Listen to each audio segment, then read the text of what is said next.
नमस्कार। आज हम अपनी दुनिया की बुनियाद को समझने वाले हैं, यानी इसके विशाल महासागर और बड़े बड़े महाद्वीप।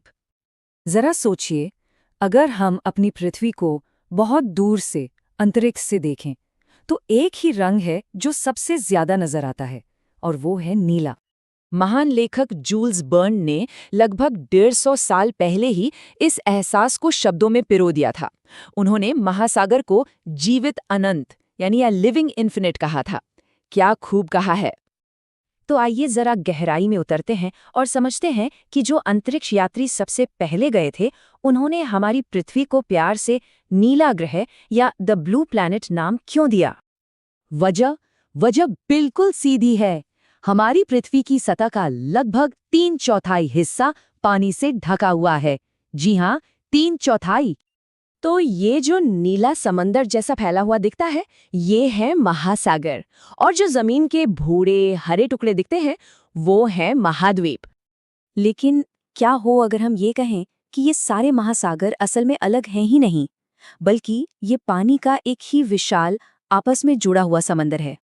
वैसे तो हम अपनी सहूलियत के लिए इस एक महासागर को 5 अलग अलग नामों से जानते हैं, सबसे बड़े प्रशांत महासागर से लेकर सबसे छोटे आर्कटिक महासागर तक। लेकिन मजे की बात यह है कि ये सारे नाम इंसानों के दिए हुए हैं। असल में प्रकृति में कोई दीवार नहीं है। ये सारा पानी एक दूसरे से पूरी तरह मिला हुआ है, एक ही विशाल महासागर है। और ये एक महासागर, अरे ये तो अनगिनत जीवों का घर है। नन्हे नन्हे मूंगों से लेकर धरती के सबसे बड़े जानवर व्हेल तक सब यहीं रहते हैं। चलिए अब पानी से निकलकर जमीन पर आते हैं, यानी महाद्वीपों पर। और यहाँ पर मामला थोड़ा सा पेचीदा हो जाता है। एक बहुत ही आसान सा सवाल है ना, कि दुनिया में कितने महाद्वीप हैं? पर इसका जवाब उतना सीधा है नहीं जितना लगता है। देखिए, इसका कोई एक जवाब नहीं है। कुछ लोग 4 महाद्वीप मानते हैं, कुछ 5 या 6, और सबसे ज्यादा लोग 7 महाद्वीप मानते हैं। असल में ये सारा फर्क इस बात से आता है कि हम जमीन के कुछ टुकड़ों को एक मानते हैं या अलग अलग। जैसे यूरोप और एशिया को देख लीजिए।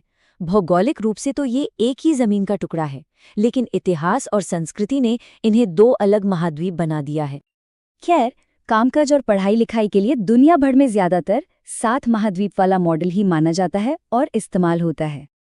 तो अब देखते हैं कि ये विशाल महासागर और महाद्वीप जब एक दूसरे से टकराते हैं तो हमारी दुनिया पर इसका क्या असर पड़ता है, अच्छा भी और बुरा भी। एक तरफ तो महासागर हमें जिंदगी देते हैं, यही तो हैं जो भाप बनाकर बादल पैदा करते हैं, और फिर यही बादल जमीन पर आकर मॉनसून की बारिश करते हैं, जो खेती और हमारे जीने के लिए बेहद जरूरी है। तो वहीं दूसरी तरफ यही महासागर विनाशकारी भी बन सकते हैं। जब ये चक्रवात और सुनामी जैसी ताकतवर लहरें पैदा करते हैं तो तबाही मचा देते हैं। सुनामी ये प्रकृति की सबसे ताकतवर शक्तियों में से एक है। ये तब आती है जब समुद्र के नीचे की जमीन में कोई बहुत बड़ा भूकंप या ज्वालामुखी विस्फोट होता है। 2004 में हिंद महासागर में आई विनाशकारी सुनामी वो हमें इसी ताकत की एक भयानक याद दिलाती है। उसे घटना ने पूरे इलाके में तबाही मचा दी थी और लाखों जानें ले ली थीं। और ये सब हमें हमारे नीले ग्रह से जुड़े एक बहुत ही जरूरी और अजीब सवाल पर ले आता है। सवाल ये है कि अगर हमारी धरती पर इतना 3/4 हिस्से में पानी पानी है, तो फिर हम हर रोज पानी की कमी या जल संकट जैसी बातें क्यों सुनते हैं? तो सारा खेल यहीं पर है, खारे और मीठे पानी के फर्क का। देखिए, महासागरों का खारा पानी तो बेहिसाब है, पर हम उसे पी नहीं सकते, ना ही फसलों में इस्तेमाल कर सकते हैं। और जो मीठा पानी है, जो असल में हमारे काम का है, वो पूरी धरती के पानी का एक बहुत ही छोटा सा हिस्सा है। वाकई ये बहुत दुर्लभ और कीमती है।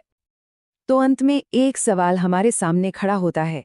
एक ऐसा ग्रह जो पानी की वजह से ही जाना जाता है, उस पर हम मीठे पानी के उस छोटे से हिस्से को कैसे बचाएं और सहेजें जिस पर जमीन का हर जीव निर्भर करता है।